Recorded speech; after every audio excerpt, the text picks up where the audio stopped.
Today we're going to do an oil change on this 2013 Chevy Silverado with a 5.3 liter engine.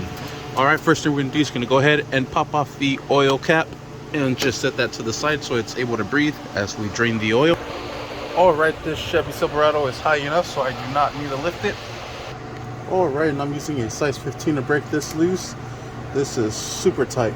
This does not need to be that tight. I had to break it off with a hammer.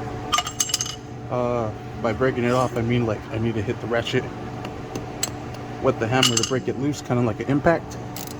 Knocks it loose instead of breaking the bolt head clean off. So now, before we remove that bolt, have your oil catch pan ready to catch all the oil before you remove that bolt.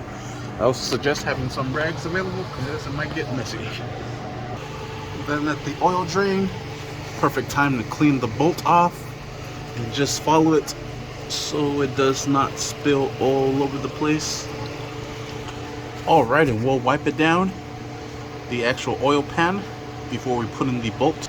And let's go ahead and tie this up. This is a 15 mil and not too tight. That's perfect. Now the oil filter is right next to it, so we'll remove it. And I'll be using this spider contraption to reach the filter and remove it. Just make sure you have your oil pan ready to catch the oil from the filter. We'll wipe down the filter and continue removing it to install the new one. Well, let it go. Look at it go. Alright, and we'll wipe down our surface and we'll install the new oil filter right up in here.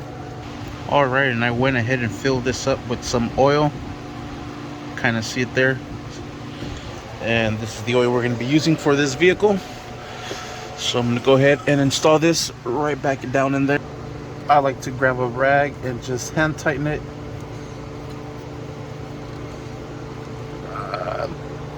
Alright, and just wipe everything down. Sweet. Now let's get all our stuff out of here and pour the rest of the oil into the engine. And just pour all of the contents inside the engine. Alright, we'll put our cap back on. Now to reset the oil life on this 2013 Chevy Silverado, we're going to be using these functions here. We're going to be pressing the little car with the eye till we get to the oil change. We're going to press OK or hold OK. Holding OK. And there it is, back to 100. And that is how you reset the oil life on this 2013 Chevy Silverado. Thank you for watching. Please like and subscribe.